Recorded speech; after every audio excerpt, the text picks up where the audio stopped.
All right, yo, what up, yo? It's your boy Southside Geek A60. Back with another video.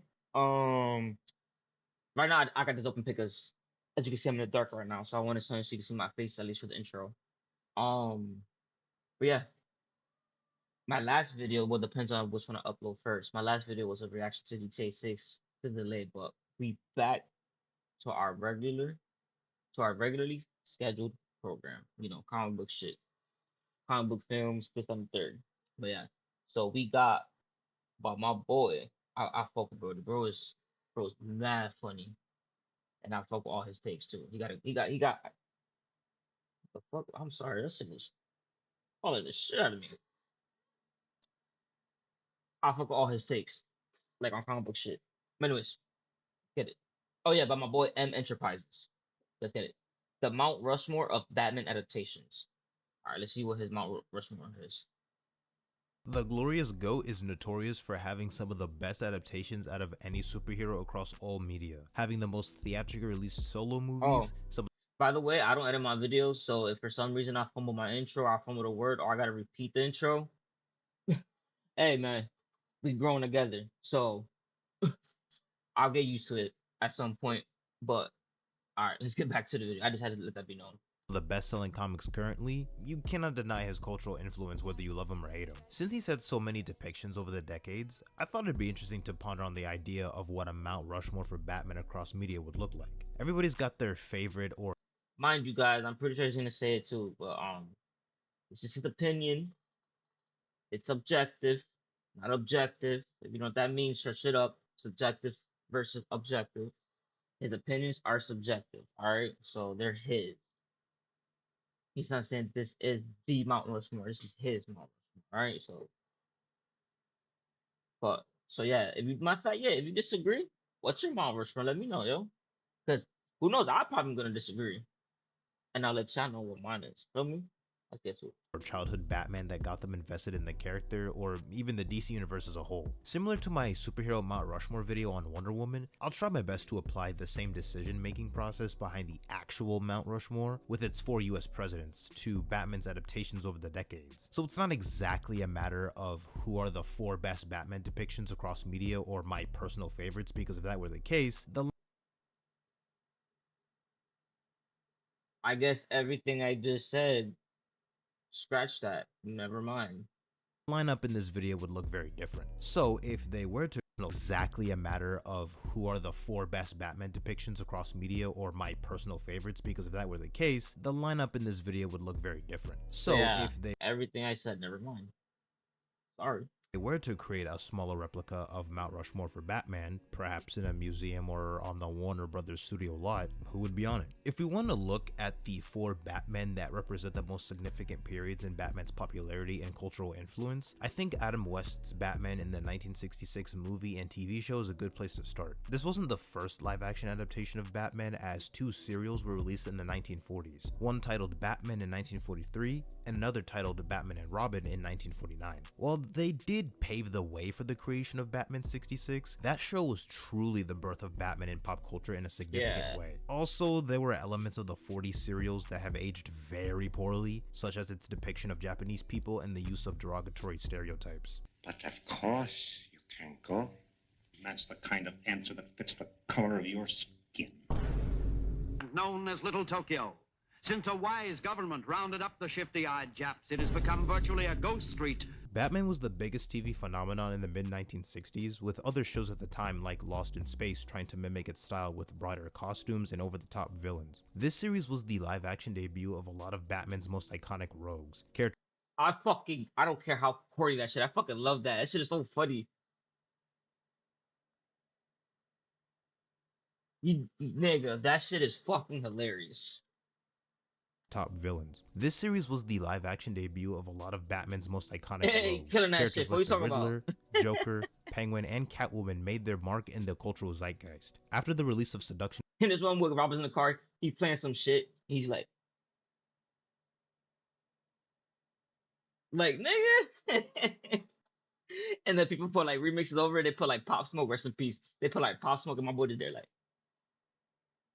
of the Innocent by Frederick Wertham and the creation of the Comics Code Authority in 1954, Catwoman disappeared from comics for 12 years, likely due to Wertham's criticism of the character in Seduction of the Innocent, and the part of the Comics Code that stated criminals couldn't be glamorized or celebrated. Dude was yapping about the presence of Catwoman creating a homosexual and anti-feminine atmosphere in Batman books. Is this nigga serious?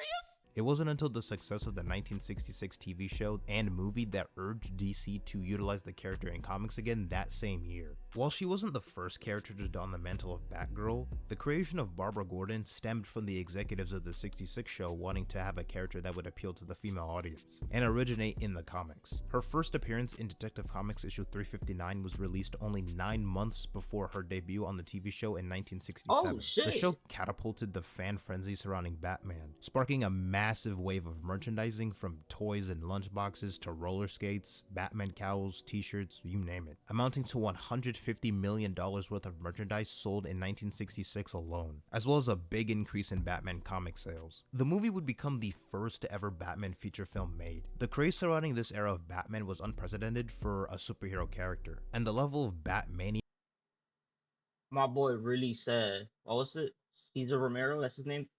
The Joker, the actor that plays the Joker here in the show. My boy really said, nah, dude, you better paint over my mustache. Hell nah, I ain't shaving that shit off. would be replicated with the release of the I gotta say though, I'm gonna rewind it. Tell it, I'm pretty sure I paused it so many times already at this point that you forgot what he's talking about. But anyways, I didn't know he had a mustache until somebody pointed that shit out in one of the videos. I was like, oh shit, yeah, you can see the hair, you can see the mustache. Literally just painted over. Tim Burton 1989 movie starring Michael Keaton. Due to the success and impact of the 66 series, Batman and his mythos had been heavily associated with campiness and goofy elements. The character would return to his darker roots in media after the creation of the 89 movie. I know for a fact that this is a hot take and I'm probably gonna get flamed for this. I don't really care much for the Tim Burton Batman movies. Hang that nigga now!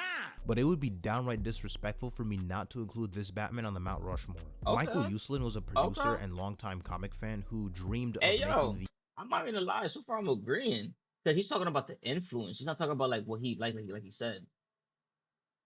Yeah, if I had to put a Mount Rushmore, but not my personal favorites, but like the most influential, yeah, I'll put Adam West and I'll put Tim Burton's Batman. So far, I'm agreeing with it. Hell yeah. definitive, serious version of Batman as a movie that shied away from the sillier elements people had become familiar with. After acquiring the film rights to Batman with Ben Melnicker in 1979, it became a decade-long journey to bring a darker version of Batman to the big screen, as many executives had a hard time seeing how he could work in a more serious setting. The success of The Dark Knight Returns by Frank Miller helped shape the idea of a darker, grittier take on Batman. I just I was gonna rewind it, boys. It's no point. Why am I blowing up so much? One that returned the character to his roots and resonated strongly with audiences. Warner Brothers hired Tim Burton to direct a new Batman movie, someone who hadn't really read comics but was a fan of The Dark Knight Returns and The Killing Joke. He wanted Batman to be a creature. Hold up, yo. Don't worry, I'm not stopping the video. Well, I'm stopping the video, but like the YouTube video. Okay, dude.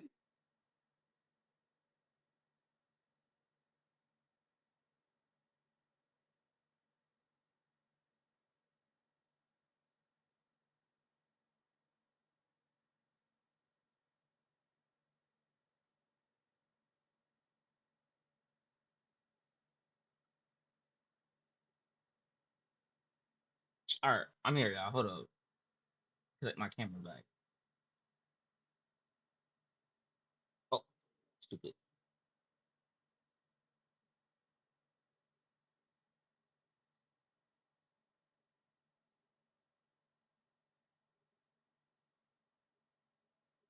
All right, back to the video. Back to the video. Back to the video. Of the Shadows, incorporating a batsuit that was all black, with the only exceptions being the belt and the oval surrounding the insignia, believing that using spandex or tights wouldn't be intimidating. Gotham City was reimagined to be this bleak gothic architecture, sort of a parallel universe version of New York that was much worse. The movie had insane levels of hype going into it. The poster that only included the bat symbol on a black background with the release date was found everywhere. People would pay $6 for a movie just to see the trailer for Batman, then dip. People broke Guys, into bus friends. stops to rip off the posters, and Comic-Cons would sell bootleg copies of the trailer for upwards of $25. There were reports of moviegoers camping outside some theaters before the film's premiere. Fans even lined up to Damn. get bat-shaped logos shaved on the back of their heads in Philadelphia. The movie went on to earn $42.7 million in its opening weekend and surpassed $100 million within the next 10 days, becoming the That's in '89, bro. Remember that. You gotta think about that too. That's in 1989.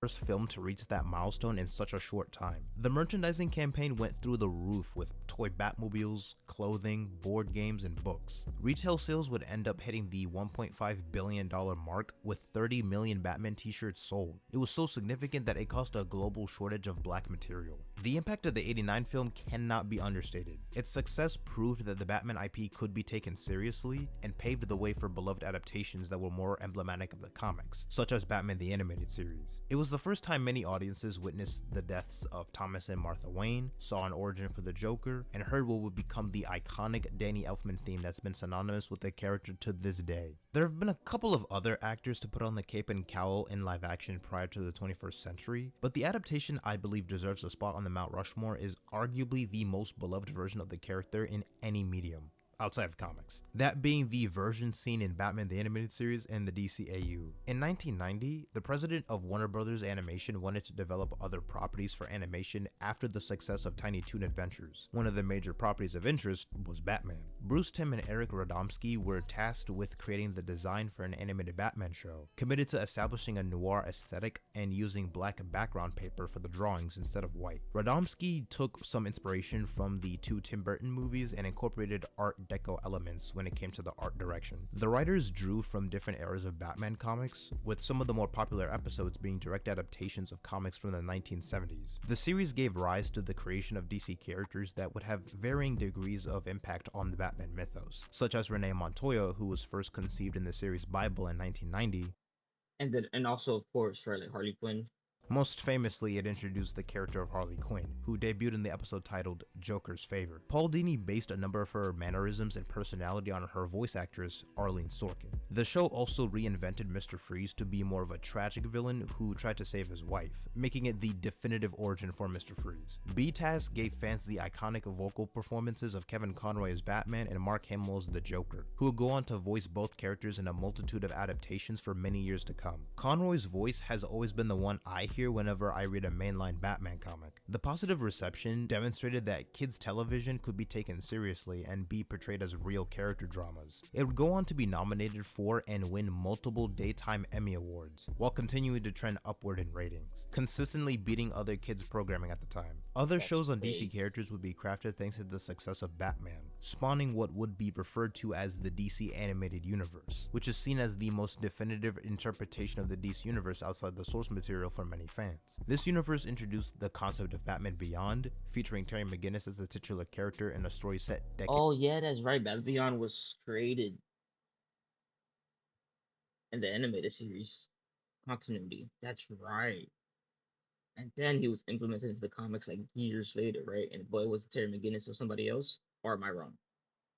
After the original animated series, and helped popularize the character of Static through the Static Shock cartoon, marking his first on-screen adaptation. Justice League and Justice League Unlimited featured iconic voice performances that became the Kevin Conroy equivalents for other members of the Trinity, in terms of how frequently they portrayed those heroes in later adaptations, such as George Newbern as Superman and Susan Eisenberg as Wonder Woman. Paul Dini would become an acclaimed writer of not only the animated series, but for several Batman comics, such as... And then he also, no, it was Bruce Timm. No, who was it that also wrote for the Batman Arkham games? Was it Paul Dini or Bruce Timm? The Batman Adventures Mad Love, which won an Eisner Award for Best Single Issue in 1994. He worked with Alex Ross to create a series of graphic novels centered on a handful of Justice League members, would continue to write Batman comics set in main continuity, wrote a 16-issue mainline run on Zatanna, and wrote the story for the first two Arkham games. A few of the titular cast from the animated series would end up voicing their characters in Batman Arkham Asylum, like Kevin Conroy as Batman, Mark Hamill as the Joker, and Arlene Sorkin as Harley Quinn. Rest in peace, Kevin Conroy, man. Rest in peace. If I were going off my own personal bias, Arkham Batman would definitely have a spot in the Mount Rushmore, due to how it was able to maintain a lot of the comic continuity and essence of the characters at play and its impact on the gaming industry. And playing Arkham City for the first time was my first proper introduction to the character, but I'm trying to be as objective as possible when considering who should be included among the four, and who has most significantly shaped Batman's popularity and place in pop culture. But I thought I'd highlight it as an honorable mention, largely because of its success and how it redefined the superhero gaming genre, influencing future installments like the Insomniac Spider-Man games. Batman Arkham City became the best-selling superhero video game of all time, and held that title until the release of Marvel's Spider-Man in 2018. The release of Batman Returns sparked common complaints that the movie was too dark and violent for children, which led to the Joel Schumacher entries, Batman Forever, followed by Batman and Robin. The overwhelming negative reception of the latter led to a hiatus for the Batman franchise on the silver screen. The executives at Warner Brothers eventually sought to revive the franchise and take it in a drastically different direction from Batman and Robin. Christopher Nolan pitched to WB a Batman movie centered on Bruce Wayne's origins that was set in a more grounded reality, to have an extraordinary figure in an ordinary world. Hence why Gotham looks more like a recognizable contemporary city in America, as opposed to a more stylized Gotham seen in the Tim Burton movies. He came up with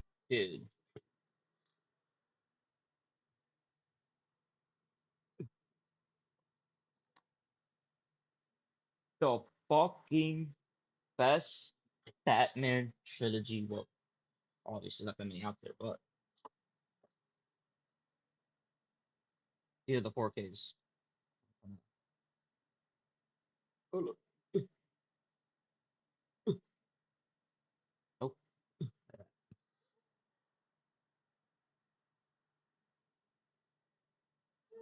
Begins.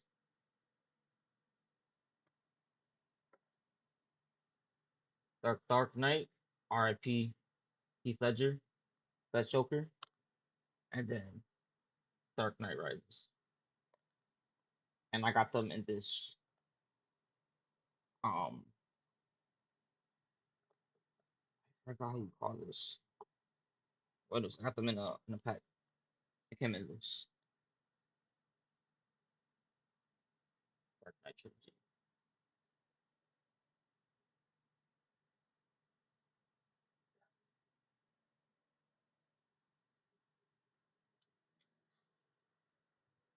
I don't know why. I feel like I had to show you that. The basic idea for the story and teamed up with David Goyer to write the script, someone who was more knowledgeable in the source material. Goyer believed that the audience was getting tired of Batman movies becoming more cartoonish and campy, akin to that of the 60s show, which was in contrast to the way Batman had been depicted in comics for the past decade at that time. The goal was to have the audience care about both Batman and Bruce Wayne. The Dark Knight trilogy redefined the character in the 21st century and helped superhero movies be seen not just as fun popcorn flicks, but as well-told, meaningful stories, exploring themes of fear, corruption, and sacrifice. Batman Begins is arguably the greatest live-action superhero origin movie, creating the definitive origin story for Batman for the general audience. The creatives developed a philosophy of providing logical explanations for everything Bruce Wayne does and for his choice of weaponry, why he dresses up as Batman, the justification for the ear length, why the Batmobile looks the way it does. Nolan's style would go on to influence future filmmakers like Matthew Vaughn, who drew inspiration from Batman Begins for X-Men First Class. It also transcended gritty reboots as a whole, serving as a major influence for Casino Royale and helping set the stage for the Terminator reboot,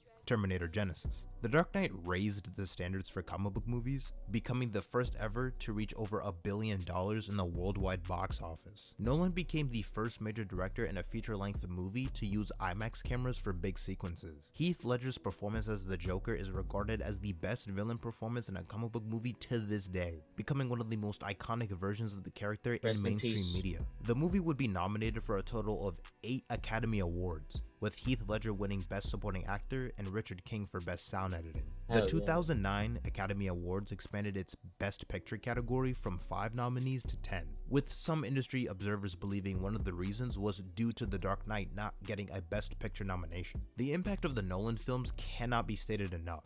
This is without a doubt the most quotable superhero trilogy of all time. I don't know. I swear to God. Swear to me! Why do we force?